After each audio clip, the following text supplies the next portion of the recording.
Young people your age need at least 3 adult figures other than family members. Adolescence, in the best of situations, is a chaotic time. Yes, I hear that you're anxious. We created a special program for high school students called Sex and Drugs and Rock and Roll. Then going, oh my God, you're scaring me, and then I start arguing and fighting with you. Hello, welcome to channel on Action Explorations. I'm Anna Bobikova. Our topic today is Psychodrama with Adolescents. Interview with M.Cossa. Hi, Anna. Nice to see you. New online education alert. If you're studying psychodrama and would like to learn it online with pre-recorded video formats, please check out actionexplorations.education. Watch for detailed announcement at the end of this video.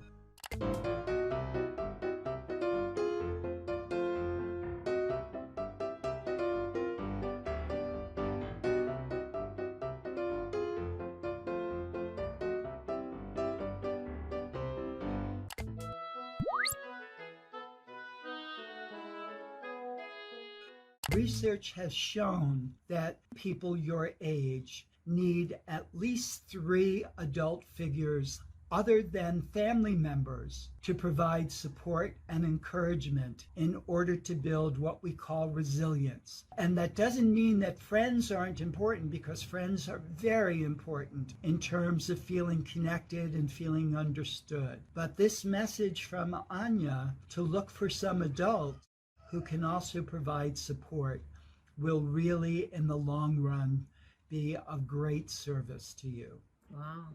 All right. So now we're going to bring this demonstration to a close, and we're going to bring you back to adult Anna talking with Mario on this day at the end of 2020 in December. Anything that you want to reflect on from this experience as we bring this demonstration to a close? It was a deep piece of work, and it's amazing. I still feel complete. I feel like, again, one more puzzle is there. I just verbalized, well, yes, you need this support at 16 years old. I didn't have it in real life, but that's what you needed, and now I'm aware of this, and this is what I'm building right now. And again, we're doing a demonstration for you playing your adolescent self. If this were an actual session with an adolescent, if that piece of information came out, which it might well have from this friend, it might have been a very valuable insight for an adolescent girl to recognize, because one of the things that's true about adolescents, particularly those who haven't had appropriate support from their parents, their ability to trust other adults is limited.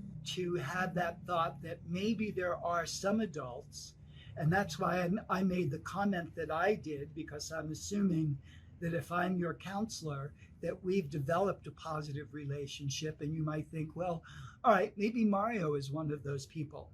We can't take the place of a friend to an adolescent. Friends provide a sense of connection, a sense of understanding, a sense of there is a place in this world that I live in, that I fit in. But as adults, we can be something to teenagers that other teens can't be. And that is that sounding board for helping to make meaning from experience, and for providing the kind of good enough parenting that many teenagers didn't get from their biological parents or their foster parents, that at the age of adolescence, they can start taking in from the youth workers, caregivers, teachers, parents of friends who become part of their lives. Could you please say the history of your work, how you started to work with adolescents? Well, Anna, my work with adolescents is so tied in with my love for theater and the performing arts that I need to tell you a little bit about how I got connected to the performing arts, which takes me back to 1951 when I'm 4.5 years old,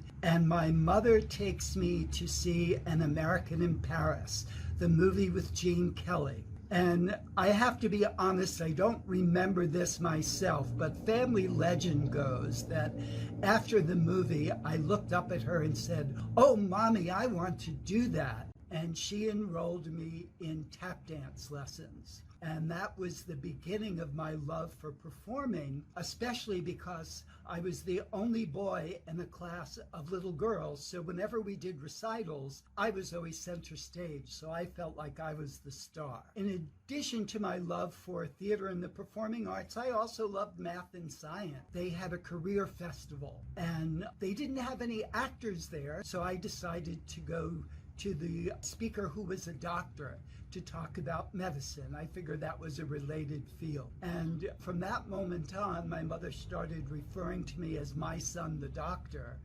So I started thinking, well, maybe theater and the performing arts can be a hobby, but being a doctor would be a good thing to do. A few years later, when I was in college, I had started taking some classes in psychology and said, I'm not sure I really want to be a doctor. I think I'm more interested in psychology. I switched to a double major in biology psychology and started moving in that direction and found a job working in an environmental studies center in New York where I was put in charge of programs for junior high school and high school students. I started running programs for teenagers, was barely out of adolescence myself, but really became connected to the enthusiasm of young people. Some years later, was part of a group called the Children's Performing Arts Center, offering theater classes for young people. And because of my connection to adolescents, I said, well, let me work with the teenagers. So I was doing theater classes, dance classes for teenagers. And this is where the two pieces of my life come together. There were a group of parents who had seen a theater production dealing with how adolescents make choices about substances and sexual activity, all the things that are potentially high risk for teenagers.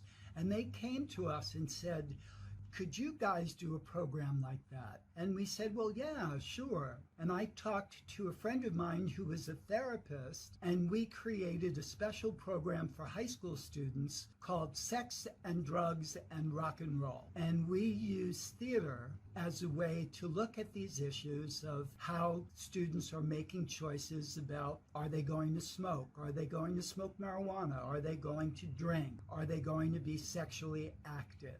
And I began seeing, this isn't just theater anymore. And this is when I started getting really interested in the idea of combining my previous experience in psychology with theater. I got interested in how theater could be used with teenagers to really help them make smarter choices about contemporary issues. Around that point in time, I went to get a second master's degree in counseling psychology. And one of my teachers said to me, if you're really interested in this kind of thing, in psychodrama, then find out where Zerka Moreno is training. She is the wife of the man who invented psychodrama, and she's the best teacher in the world. I interestingly got something in the mail about a course that she was teaching, and I took that course and fell in love with Zerka and fell in love with psychodrama and was working in an agency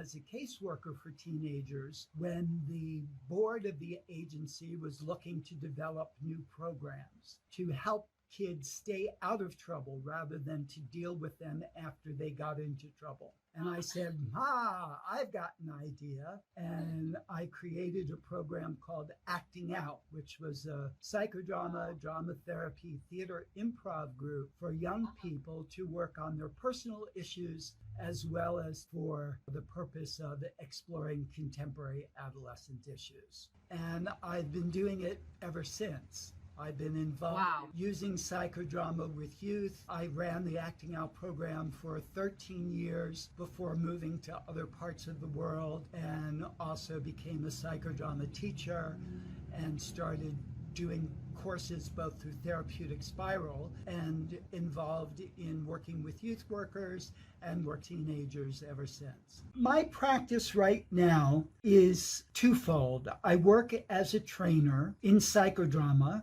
and also as a trainer in Therapeutic Spiral, which is a model of psychodrama that was developed for use with survivors of trauma, but which I have adapted also to working with adolescents. And so I do a lot of work in training youth workers. I consult to an international school here in Bali for helping deal with the transition that's happening here from live school to cyber school to hybrid cyber live school. And I also work with young people right now online and with parents and with families of adolescents. So the important thing that I think both for youth workers and for parents to recognize is that adolescence, in the best of situations, is a chaotic time. The neural growth that's happening, the ups and downs that young people experience are part of the adolescent developmental challenge. And in the best of families, in the best of school settings, it provides a healthy challenge. At this particular point in our history, with surviving this global pandemic and also surviving the global political insecurities that are happening in so many countries, adolescents, whether they're consciously aware of it or not, pick up on that energy of uncertainty. And so I'm seeing more and more kids whose parents are talking to me about, can you do some work with my child because they're feeling a lot of anxiety? And that is, to be a teenager and not feel anxious right now, that is something I would be worried about. If the teenagers you work with or the teenagers that you know are not feeling anxious and concerned and upset, particularly those who are reaching, the end of their high school careers and thinking about whether or not, even if they get accepted in college, whether college will be happening in 2021, the best we can do is to acknowledge and say, yes, I hear that you're anxious, and that's normal. It doesn't feel good. It sucks. It's terrible that you have to be going through this, but there's nothing wrong with you that you're feeling anxious. Also, the other big thing that we need to recognize, some people say that either you love working with adolescents or you run screaming from working with adolescents. And I'm one of the people who loves working with adolescents. Those who run screaming from it are possibly people who have a lot of unresolved adolescent issues and who get triggered and sucked in by that intensity of the extreme highs and lows. The 1 minute, oh, life is wonderful, and and the next minute, oh, life is terrible, it's horrible. And the drama of being a teenager, that the greatest gift that we can give to young people is to provide a stable stage upon which that drama can be enacted, rather than going, oh my God, you're scaring me, and then I start arguing and fighting with you and not knowing what to do. But if I can say, yes, I hear, I understand. I've been there. It was 100 years ago for me, but I remember what it was like. But I can provide a place that's safe. I can provide a place that's not going to fall out from under you if we can develop a trusting relationship. And it's okay for you to bounce up and down, to explore the highs and the lows that you're feeling, and know that it becomes easier as you go along. Being 12 and 13 and 14 or whatever age is just post-puberty, that's the hardest time. And as you get older, all things being equal, things become a little bit easier. And so it's our job to provide that place of stability and not take it personally as a parent or as a youth worker or as a counselor when kids get angry with us, to, instead of getting angry back, say, okay, so, let's set some norms and some ground rules about how it's appropriate to express your anger. It's not okay for you to be abusive toward me. It's not okay, for you to hit me or throw things at me. It's not okay for you to use certain kinds of language with me, but it's okay for you to express your anger. So talk to me, and I'll talk with you, and I'll listen. And I may need to, from time to time, say, I have to be honest with you. There's a lot of stuff getting stirred up for me right now, and it's not about you at all. It's about me. So I need to take a few minutes to get back to the me I want to be with you, rather than the stuff for me that's got nothing to do with you. When you're the parent of a 10-year-old, you sometimes give the 10-year-old a timeout if they're acting out and they can't be present in the moment. When you're the parent of a teenager, sometimes you need to take the time out to be able to get to a place of staying in, for us to say in our adult selves, to really be that adult support person that your friend Anya recommended to your 16-year-old self that you needed. That's such an important role, and we can only do that if we don't get triggered. I'm sure some adolescents are watching right now. Maybe you could give the message to them. Yes, so I would say that number one, adolescence is an incredible opportunity for both correcting the developmental challenges of infancy and childhood that perhaps didn't get met, and it is a rehearsal for healthy, productive, and happy adult life. And we can celebrate that no matter what age we are, celebrate that process and know that it is part of the journey that we're going through and that we're supporting people in going through, using action approaches. Again, we get back to psychodrama, sociometry, and sociodrama. Using action approaches can provide a safe container within which people can really make meaning from their experience in a way that not only will help develop better understanding, but really changes the neurobiology. It creates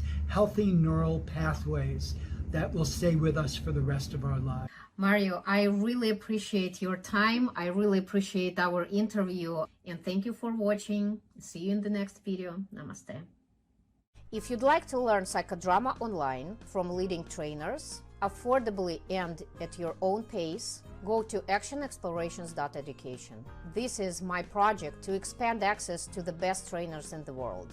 It's my baby. We are working with the leading psychodrama trainers to present pre-recorded programs. The programs will include lecture, cases, and evaluations. There will be a large selection of action exploration subjects. I'm going to add from 5 to 10 modules per month, so the content will be very rich. Namaste.